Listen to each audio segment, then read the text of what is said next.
Hello there, YouTube. Today we're going to be talking about the match that happened on September 5th of 2021 between number 10 Minnesota and number 5 Florida. Now, I have to say that I don't think either one of these teams have hit their stride yet for their season. I don't even think they've reached their full potential as a team, and you'll understand why as we start discussing this video today. But with that being said, guys, just know that we're trying to do everything we can to keep talking about volleyball so that by December, when the playoffs actually do come around, we can get a better understanding of who these teams are, what they're capable of, and maybe get a better, accurate understanding of who's going to win the whole tournament this year come December. And with that today, guys, let's begin today's video. Let's talk about Florida first. Florida in this match actually performed a lot better as a team overall compared to how they did when they played against Stanford. There's still a few things that Florida needs to consider looking into if they were to become a better team going forward into the season. The biggest thing for what I'm starting to notice in particular is that, at least in the match against Minnesota, they did have 11 missed serves compared to Minnesota's 3. And on the season so far, Florida is averaging about 8.4 missed serves a match. Okay, so Florida needs to figure out how to start making their serves in the court more and make less service errors, because a team like Stanford had exposed them to the fact that if you have a really good serving team that actually can make their serves in, Florida is going to have problems, because if Florida keeps missing serves, it means they're pretty much giving away free points to the opposing team. Now, what's also interesting too, they've been leading the SEC in blocks for the last 4 seasons. I'm wondering if that's going to be able to continue for this coming season with Florida, because at least during the match against Minnesota, they did have about, I think, 11 blocks versus Minnesota's 12 in the end. And so if Florida is this really great blocking team, I would like to see that more coming into the SEC season, which I believe is coming up within a few weeks for them. I think they start in October, if I'm not mistaken. But Florida still has time to build up to be able to get ready for that. Now, something that does need to be mentioned is Tayara Caesar had a really good match this time around. She was doing a lot better than she had last time.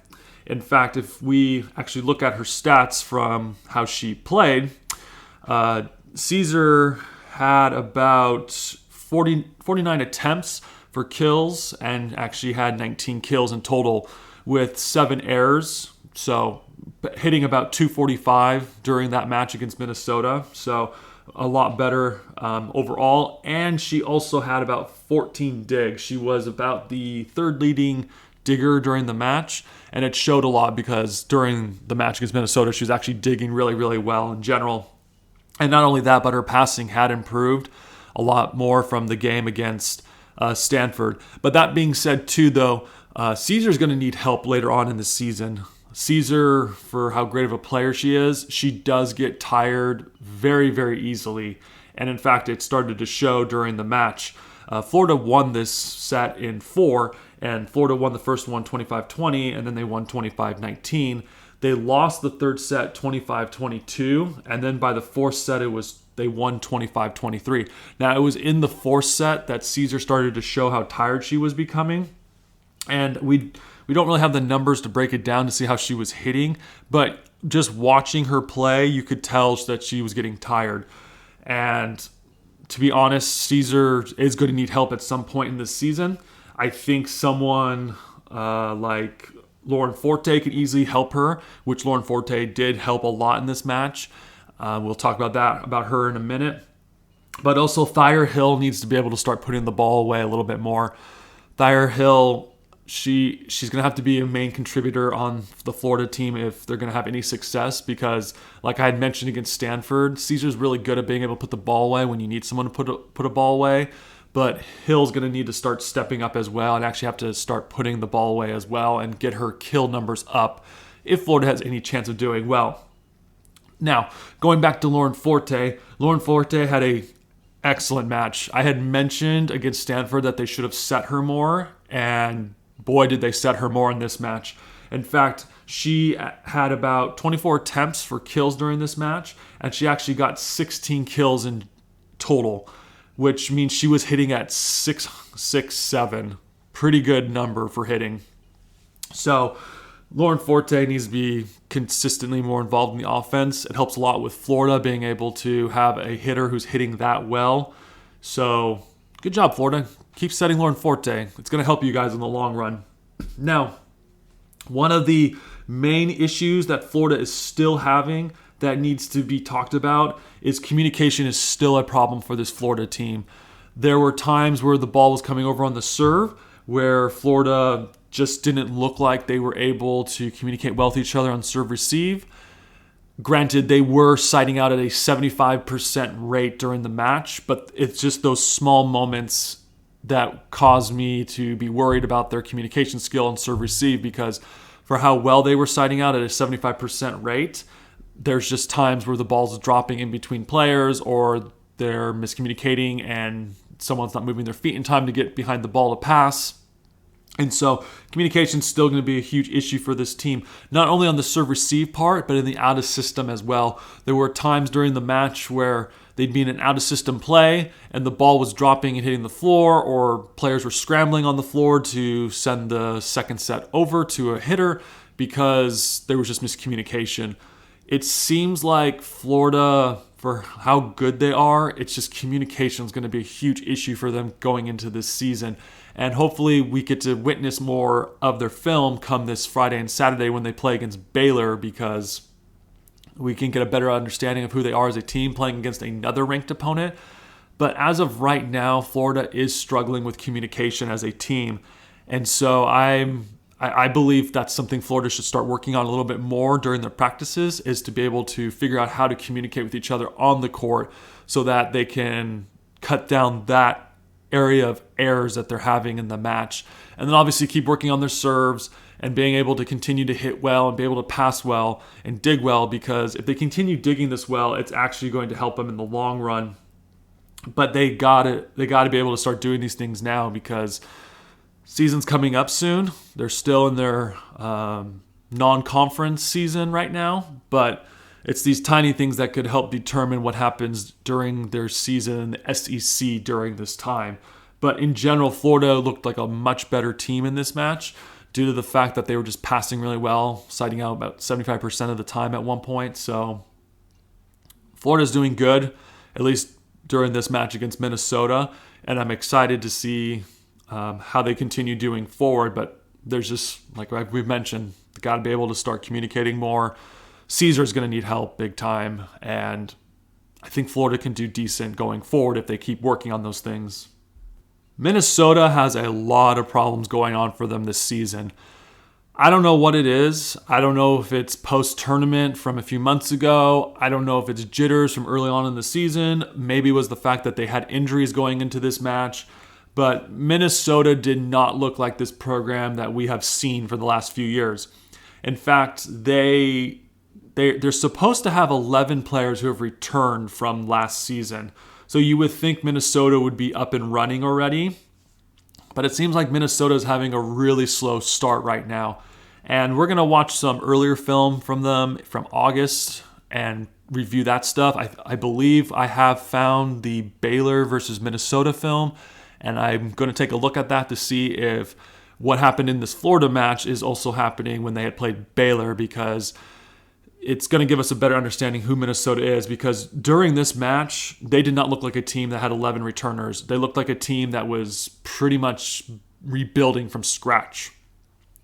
Minnesota could not pass the ball during this match, and their back row defense didn't look the best at times, even though they were able to dig more balls than Florida. Minnesota had they really couldn't dig a ball in general. Minnesota had about 59 digs and Florida had 69. So Florida was a much better team digging-wise, and Minnesota did not look like that team at all. Minnesota was struggling with digging the entire time. Now, the thing that was very important to point out right now too, Stephanie Samadi, she was the only player who showed up for Minnesota. She had about 71 swings during the match with 31 kills and was still able to hit 380. Now, you would think, okay, 380 for one player, 71 attempts, that's pretty good. They only lost in 4, but the other thing to point out about their team as well for how much they were struggling as a team was for the match they were hitting about 2-2-3 as a whole entire team. 2 of their starting players were in the negative for hitting, and you had at least 3 other players who were hitting under 200. You can't win matches with 2 negatives and hitting under 200 the entire time. Someone needs to step up for Minnesota at this point. I mean, for how great Stephanie is, she's going to potentially get really tired if she's getting that many swings in a match. I'm not expecting her to get that many swings, but she was the only one who showed up the entire time for Minnesota. Natalie Glenn needs to step up more, and potentially, and I'm probably going to butcher her name right now, Ari Maebi needs to also step up as well. I mean, currently right now their middle blockers are about taking, at least at this time, from what they were talking about, we're taking about 83% of their swings so far this season. Maybe it is the middle blockers that need to step up as well. Don't know at this point, but Minnesota does have a few problems, and I don't know why. And I believe watching more film on them from earlier will give us a better understanding of this match. But as of right now, when they played against Florida, they did not look like a team that has dominated the last few years. But I do have to give them credit where credit is due. Their blocking was one of the huge factors on why they won the 3rd set against Florida. They were doing really, really well with blocking against Florida during that time. And so we know they have the skills based off how they pulled it off in the 4th set. I believe, like I had mentioned, I think it was 25-16 if I'm not mistaken. No, the 3rd set was 25-22 that they won. So Minnesota can compete and do really well defensively with blocking if they need it, but it just wasn't there. Their out of system was okay looking for Minnesota. I mean, you're setting Stephanie 71 balls out of the time. There's no way that's all in system. So their out of system was okay. It still can be worked on a little bit more. I mean, out of system plays, it's probably one of those things that you should always be working on as a team. But at this time, it doesn't look as smooth. But Stephanie did make it look as smooth as she could, because she was the only one who was showing up the entire time playing. So Minnesota, I'm sure they're working on these things, but right now it's just Minnesota just does not look like this great team that they have been in the past. Something else I also need to point out as well for the team, for Minnesota, Natalie Glenn, she's probably one of the best servers for this team. And towards the end of the match, both her and Ari started showing up, but by then it was a little too late. But Natalie Glenn has probably one of the best serves for Minnesota right now. She is a jump server. And if she can light it up, because that's the other thing too, for how bad she was struggling with hitting, she was able to serve really, really well. But if she can start serving the ball the way that she's doing and convert that with her kills up on the front row, expect Minnesota to be a much better team.